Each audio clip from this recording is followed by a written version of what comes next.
Good morning.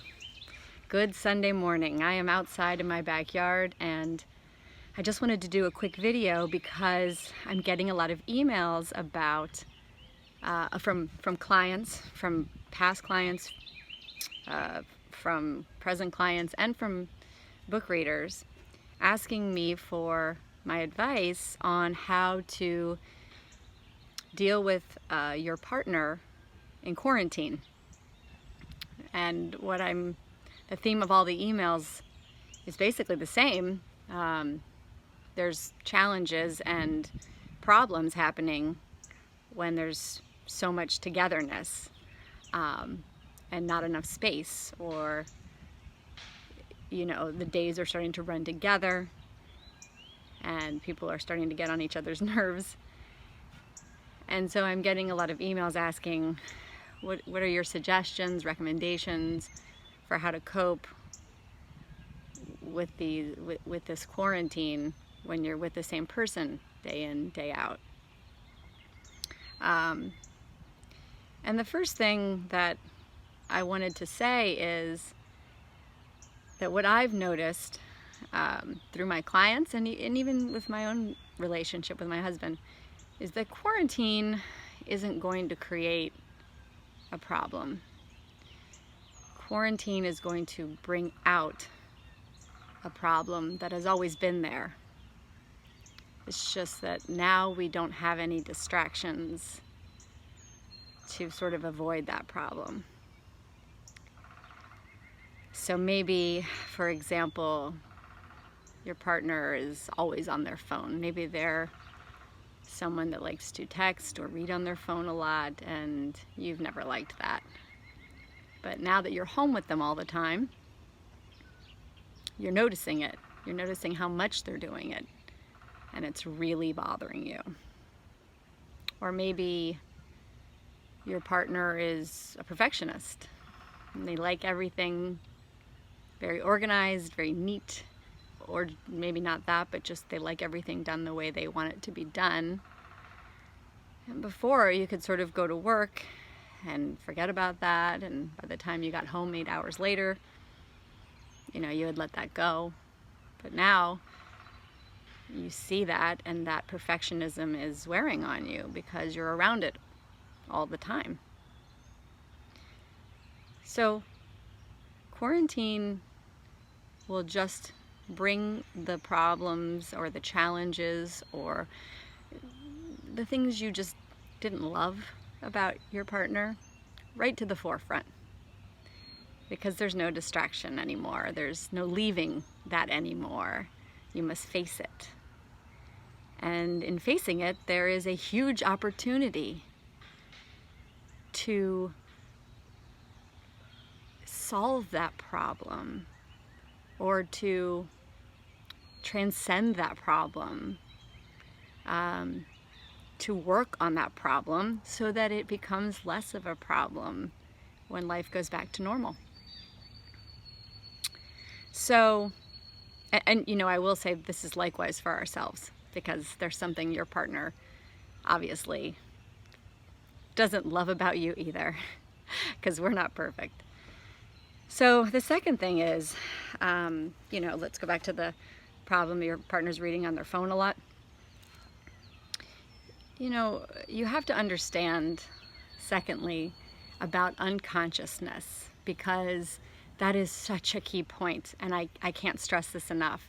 When you look at your partner and, they're doing their perfectionist ways, or they're on their phone, they're not intentionally doing it to drive you crazy, okay? They are unconscious to what you're feeling. They are totally identified with their own thinking, their own motivation, doing what they want to do in that moment. You are completely separate from what's happening with them. They are unconscious of you in that moment. And people live in a state of unconsciousness. If you've read my book, Cursed, then I call unconsciousness self-absorbed thinking. And you can't be mad because you've done it yourself. We've all done it. there's little people in the world that have escaped this sort of thinking. So you have to understand what it means to be unconscious. It means you are completely, you and your partner, completely identified with your own thinking, with your own mind. What you think is what is. You are completely absorbed in your thinking and your way of thinking and your way of doing things and your way of perceiving a situation. And I will add, the most important part of that is that you don't know you're doing that. You are unconscious of that phenomenon that's happening. So maybe your partner is reading on their phone. They don't realize they've been doing it for an hour, and you come in and go, "Hey, you've been on your phone for an hour." And they're like, "What? I haven't been on my phone for an hour." You know, there's defense there. There's also a lot of unconsciousness there.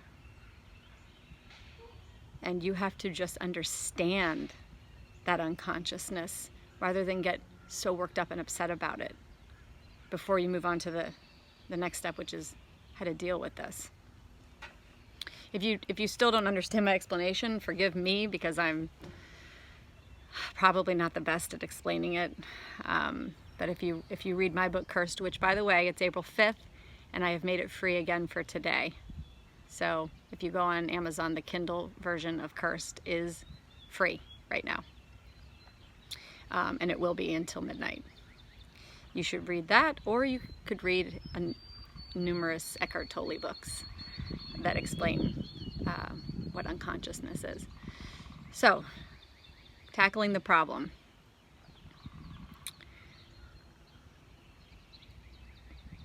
The first thing I'll say, if you have an issue that has come to light, that you are at your breaking point, you can't stand what's happening, your partner has been not present or moody or abrasive or disengaged, whatever the case may be, the first thing you should do is approach them in a very conscious, loving way.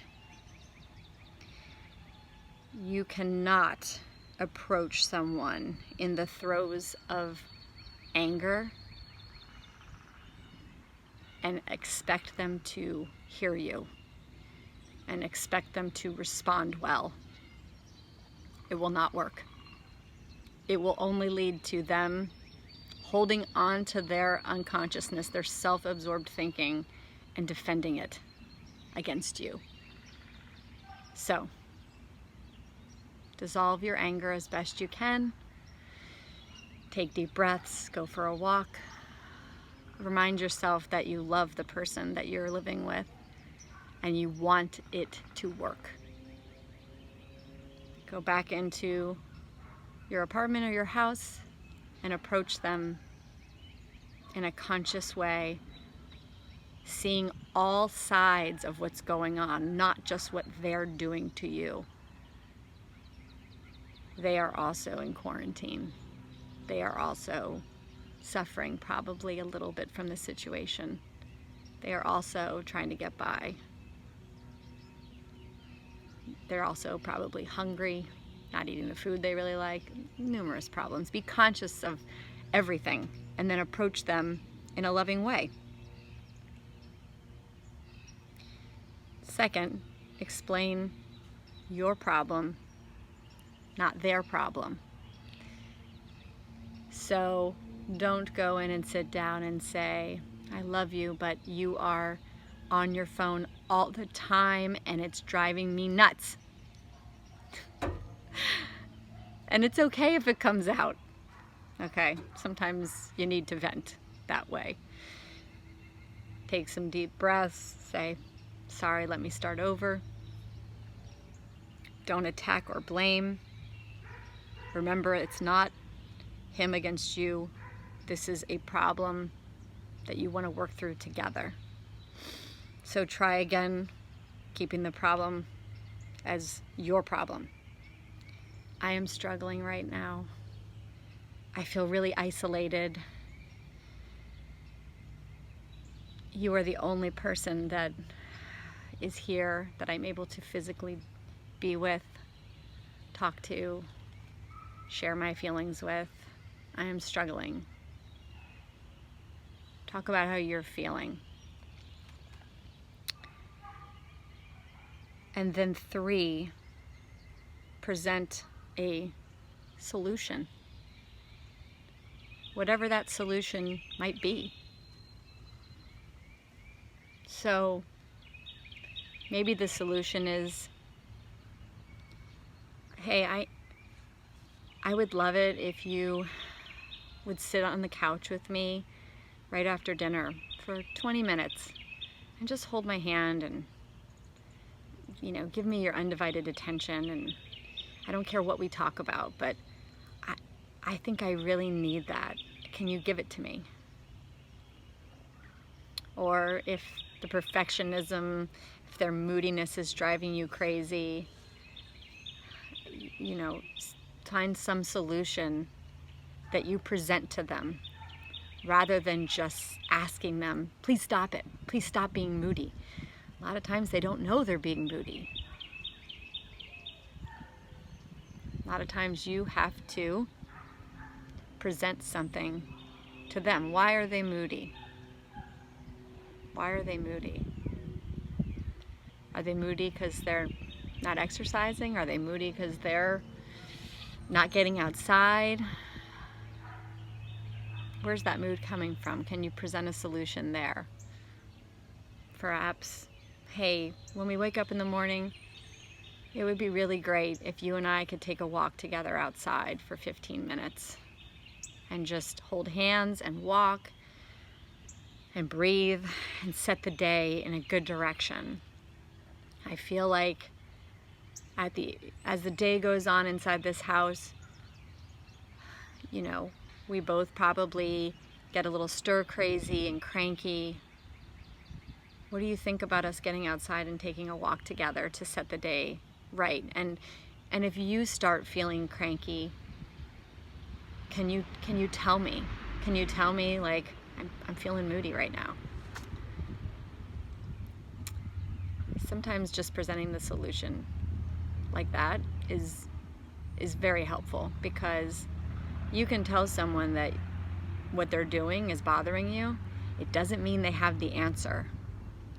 A lot of times you have the answer and you're just waiting for them to come up with it. But just give it to them. Just give it to them. So, again, those steps were: approach the problem in a conscious and loving way. Explain your problem, not their problem. And then present a solution. So, I don't know if this has been helpful, but I know that this is what I have recommended to a lot of people, and it's helped me, because when I learned we were going to be in quarantine, we're going on 3 weeks now, I basically had a big shutdown the first night, and any problem that had been sort of simmering on the back burner just rose up. But we faced it. And actually, quarantine has been probably one of the best things that's happened to reconnect my family and I in such an amazing way. To spend all this good quality time together has been the huge silver lining in the pandemic.